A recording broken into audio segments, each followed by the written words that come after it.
사람이 어떤 자신의 입장이나 주장을 말하게 되면은 대부분의 사람들은 그 말을 액면 그대로 믿는 경향이 있습니다. 그 사람을 신뢰하기 때문이지요. 감나라 조진국 시간입니다.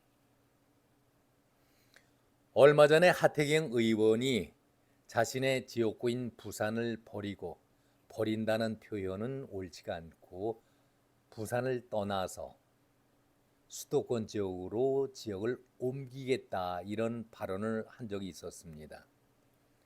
그 당시에 당의 혁신위원회가 영남권의 기득권들을 좀 내려놓고 중진들이라든가 대통령의 측근이라고 하는 사람들은 영남권이라든가 그런 편한 곳 말고 전국적으로 험지인 수도권이라든가 홈 지역을 향해서 출마를 하든가 아예 불출마를 했으면 좋겠다 이런 얘기를 한 적이 있었죠. 이렇게 되니까 당 안에서 지도부는 물론이고 전체적으로 중진 의원들이 설왕설래 조금 흔들렸습니다. 그런 곤혹스러운 분위기 속에서 하태경 의원이 참 신선한 발언을 한 것이죠. 자기는 부산에서 서울로 수도권 쪽으로 옮겨서 새롭게 도전을 해보겠다. 참으로 신선하고 충격적인 발언이었습니다. 그가 첫 번째 지역구로 삼았던 곳이 마포였었습니다. 그런 와중에서도 하태경은 이준석의 대변인처럼 늘 이준석의 말을 대신 전하는 스피커 역할을 하고 있었지요. 서로 탄핵을 통해서 당을 뛰쳐나간 적도 있었고 새로 당을 만든 적도 있었습니다. 그래서 그런지 모르겠지만은 동지의식이 남다르게 강하다는 것을 느낄 수가 있었습니다. 이준석은 늘 하태경을 보면은 내 마음을 가장 잘 읽고 있는 동지다라면서 하태경을 추켜 세웠었습니다. 한마디로 절친하고 찰떡궁합이라는 그런 얘기가 되겠죠. 자신의 마음을 잘 읽고 있는 동지다. 그렇다면 정말 가까운 사이 아니겠습니까?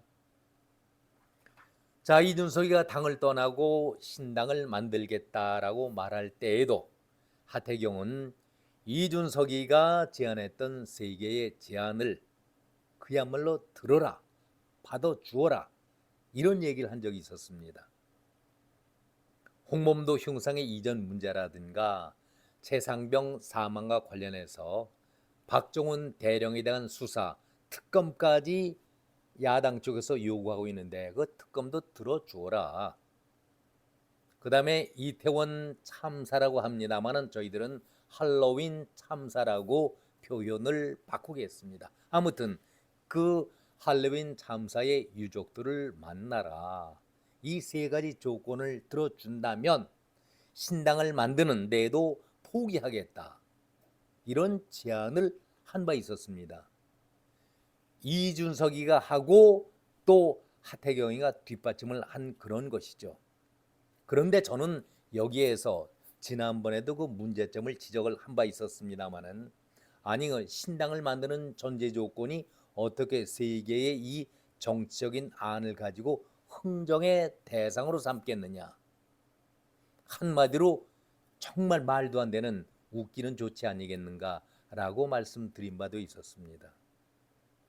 그리고 이것을 당과 대통령의 압박 수단으로 이용하고 있지 않았었습니까?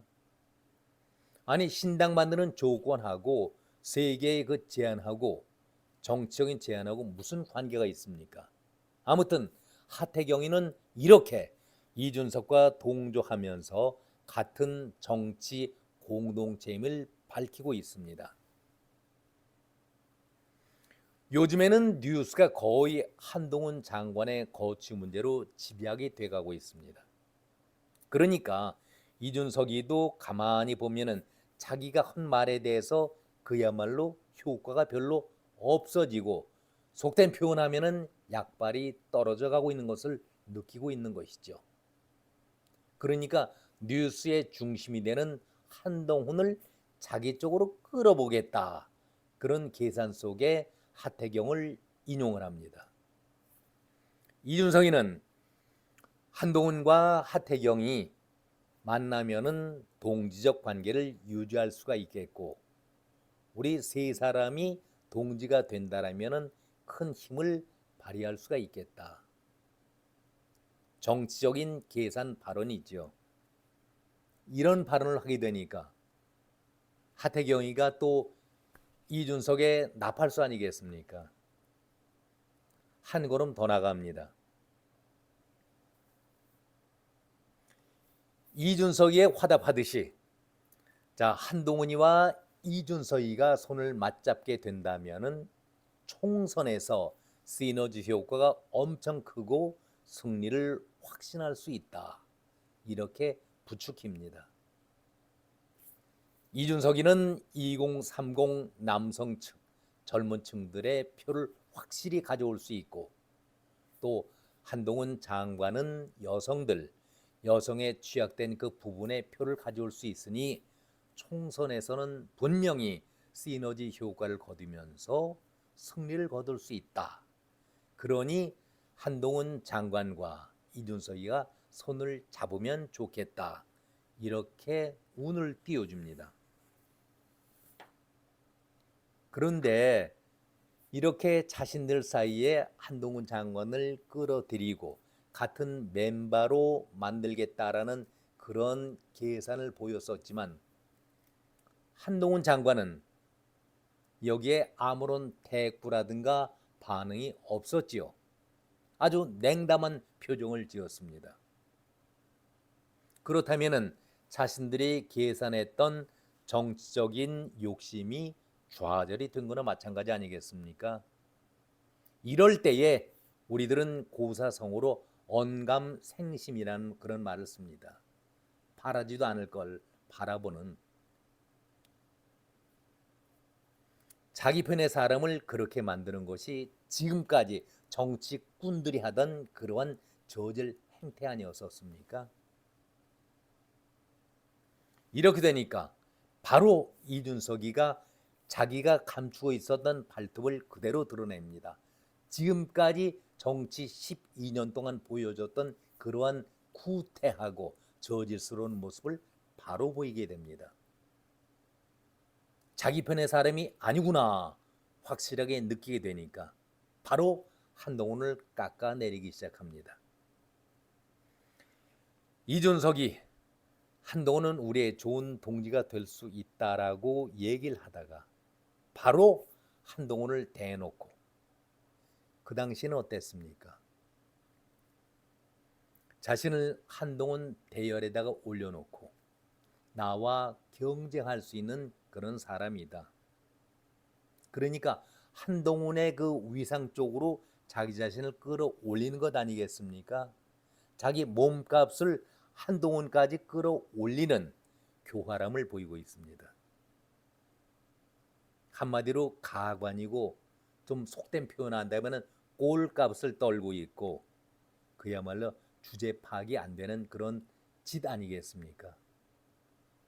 정말 이준석이가 가증스럽다고 하는 것이 바로 이런 점입니다.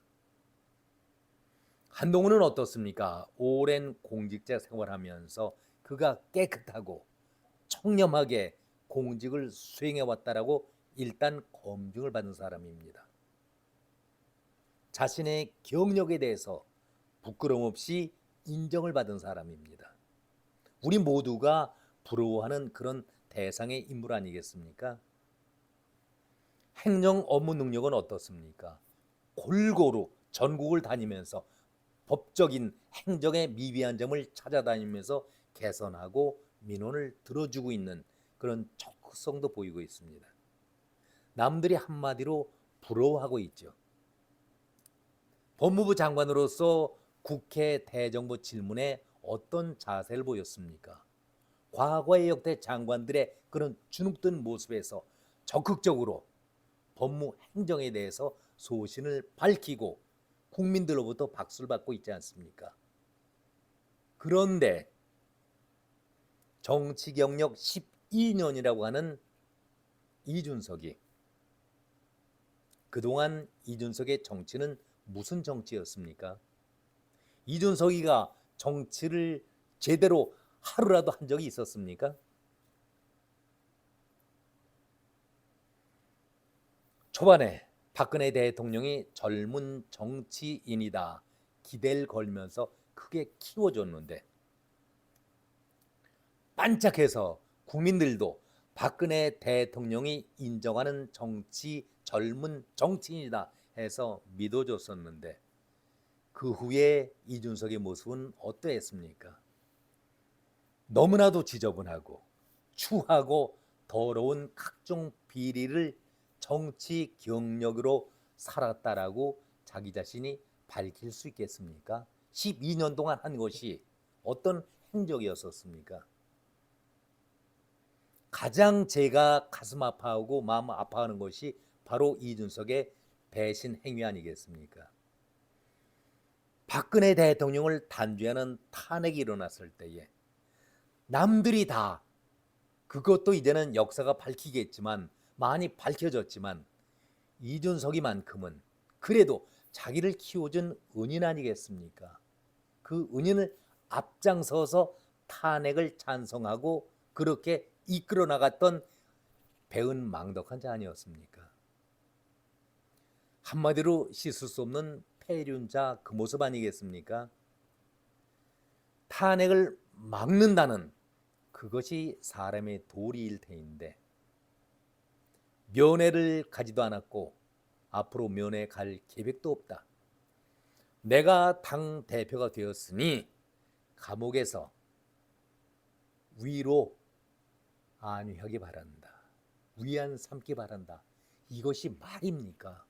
이것이 정치 경력 12년 이준석의 성적표 아닙니까? 이런 성적표를 가지고 어떻게 한동훈과 같은 경쟁자가 된다라고 감히 말을 할 수가 있겠습니까? 정말 보통 사람, 정신이 올바로 된 사람이라면 쪽팔려서라도 부끄러워서라도 그런 말을 못하지요. 어떻게 한동훈과 같이 경쟁할 수 있는 인물이 되겠다. 한동훈 장관이 성 접대 받았습니까? 7억짜리 서류, 그래서 지금 위중교사 혐의죄로 검찰의 수사를 받고 있습니까? 비교할 걸 비교해야지요. 너무나도 부끄러운 일 아니겠습니까?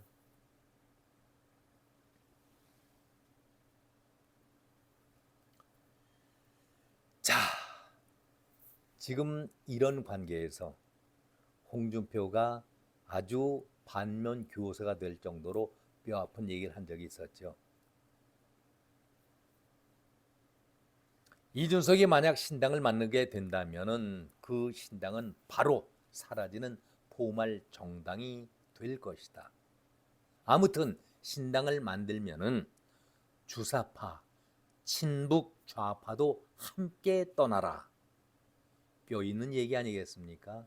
누구를 말하는 거겠습니까? 하태경은 사상적으로 주사파로 실형까지 받은 그런 사람입니다. 자, 이준석의 12년 정치 행력을 지가 아주 자신 있게 얘기했지만은 정치 행적을 다시 한번 살펴보지요. 이준석이 당 대표 시절에 짧은 그 1년여 동안의 당 대표 시절에 한 번이라도 민주당을 비난하거나 비판하는 것 보신 적 있었습니까? 문재인을 만나면은 허리를 90도 이상으로 꺾어가면서 예의를 다 갖췄는데 우리 윤석열 대통령에게는 어떠한 모습을 보이고 있습니까? 문재인 앞에서는 굽신거렸던 이준석이가 자기 당의 국민의힘 소속 의원들이라든가 대통령에서는 매일 여러 방송을 다니면서 얼마나 비난하고 조롱하고 비판을 해왔었습니까? 막말 정도가 아니지요. 대통령에 대해서는 욕설에 가까운 그런 험한 그런 비난을 하지 않았었습니까? 정치 12년 차를 말할 때에 우리들은 한마디로 그 얘기를 듣는 순간 토하고 싶은 그런 심정이었었습니다. 다시 하태경 쪽으로 이야기를 돌려보겠습니다. 이제 흔히 말하는 약발이 다 떨어져서 저들의 말 자체를 믿으려 하지도 않고 먹히지도 않게 돼 있습니다. 하태경이가 처음에 수도권 지역으로 올라오겠다. 부산을 떠나서 서울 쪽으로 험지 쪽으로 올라오겠다 하면서 표적을 삼은 곳이 마포 아니었었습니까? 공길이의 그런 발언을 했었습니다. 그런데 마포는 정말 야당세가 강한 곳입니다. 험지 중에 험지인데 전혀 당선 가능성이 없었던 것이죠. 그러면은 계속해서 내가 마포만을 고집하고 여기를 지킨다고 할 것인가? 이준석이가 노원에서 3번씩이나 낙방을 하면서도 이제는 노자 얘기는 꺼내지도 않습니다. 똑같은 이치 아니겠습니까? 엊그제 만만한 게 종로라고 종로 주장을 꺼내기 시작했습니다. 정치 1번지라 관심도 높고 야당세가 강하긴 하지만 그래도 명분은 있으니까 강한 야당 쪽에 정치 1번지에 도전을 해보고 싶다. 그러면서 최재형 의원을 건드려 보는 겁니다. 어떤 반응이 나올까? 이준석이나 하태경은 이준석이가 당대표 시절에 이 종로를 전략 공천 지역으로 정하면서 최재형을 자기 사람으로 만들기 위해서 전략 공천으로 최재형을 지목하고 의원을 만들었었죠. 의원을 만들고 곧바로 가장 혁신을 담당할 혁신위원회 위원장으로 최재형을 또 한 번 앉혔습니다. 고맙겠지요. 최재형 의원으로 볼 때는 이준석 대표가 그렇게 고마울 수가 없습니다. 은혜를 잊을 수가 있겠습니까? 이런데 하태경과 이준석은 어떤 관계입니까? 찰떡 동지고 자기 마음을 읽고 있는 동지 아니겠습니까? 그런데 갑자기 하태경이가 종로 1번지로 나가겠다. 현역 의원이 있는데 그 종로 1번지 운운하면서 양해했다라는 그 말을 들었다라고 얘기를 하게 됩니다. 자기 자신은 이준석과 최재형 의원과의 관계를 생각한다면은 잘하면은 무혈 입성도 가능하겠다라고 계산을 했던 것이지요. 얼마나 잔인하고 가증스러운 인간 말종들의 계산 방법입니까? 혁신이가 위세가 등등했을 때에 한 달 조금 넘었지요. 혁신이의 인유한 위원장이 세브란스 병원이 연세대 쪽이 서대문 쪽 관할이니까 아마 그 지역을 바탕으로 해서 의원으로 나갈 것이다라는 소문을 막 퍼뜨렸습니다. 결국은 이것이 가짜 뉴스로 판명이 됐지만 인유한 위원장이 하태경에게 서대문까지 출마를 권유한 바 있었습니다. 그런데도 하태경이는 서대문보다는 종로 쪽으로 마음을 돌렸던 것이죠. 한마디로 몰입의 정치꾼들 아니겠습니까? 아주 더러운 그런 추태를 보이고 있는 그런 사람들의 모습 아니겠습니까? 최재형 의원이 하태경의 가볍고 경솔한 말에 대해서 아주 점잖은 분이죠. 말수도 적은 분인데 일가를 했습니다. 경고성의 일가를 했습니다. 하태경이가 최재형 의원과 식사하는 자리에서 하태경이 양해를 받았다, 이런 얘기를 했지 않습니까? 그러나 최재형 의원은 아니 제가 항의하거나 말리거나 이런 반언을 안 한 것을 양해했다고 표현을 하니까 어떤 분들은 지역 주민들은 양보를 했다라고 오해를 해서 저에게 항의하는 소리를 여러 차례 들었습니다. 양해라는 표현은 애매하다, 너그러이 받아들인다, 이런 뜻 아니겠습니까? 그걸 본인이 그런 식으로 받아들여서 워딩하는 것은 조금 불편하다. 역시 점잖은 사람다운 그런 표현이었습니다. 그렇게 자기식으로 해석해서 워딩한다는 것은 참 불편하다. 최재형 의원은 식사하기 전까지 둘이서 같이 식사를 했는데 그 전까지 종로에 나오리라는 생각을 전혀 못했다는 것입니다. 알지도 못했는데 거기에 대해서 최재형 의원이 스스로 양해를 했다. 자기 판단, 자기 생각으로 임의대로 언론의 말을 흘려버린 것이죠. 이것이 정치 몰입애들이 하는, 저질 정치꾼들이 하는 그런 수법들입니다. 민주당 수법과 똑같지 않습니까?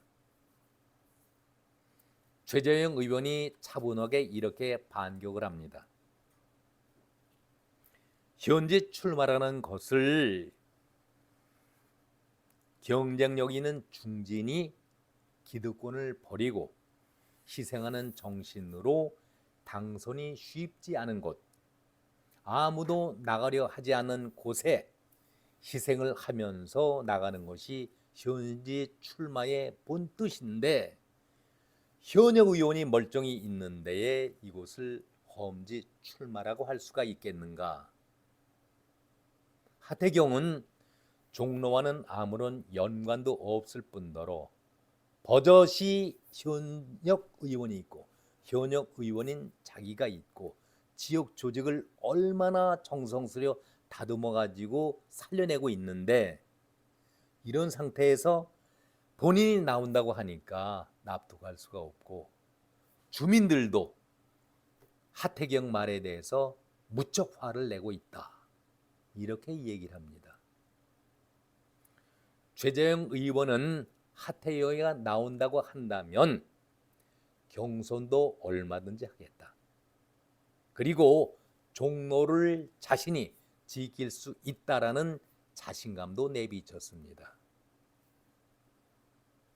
이런 자들이 박근혜 대통령을 탄핵하고 탈당한 패륜자들 아니겠습니까? 제발 이제 이준석이가 늘 그렇게 말하던 자기 지지자들이, 요즘에는 그 지지자 소리가 쏙 들어갔더라고요.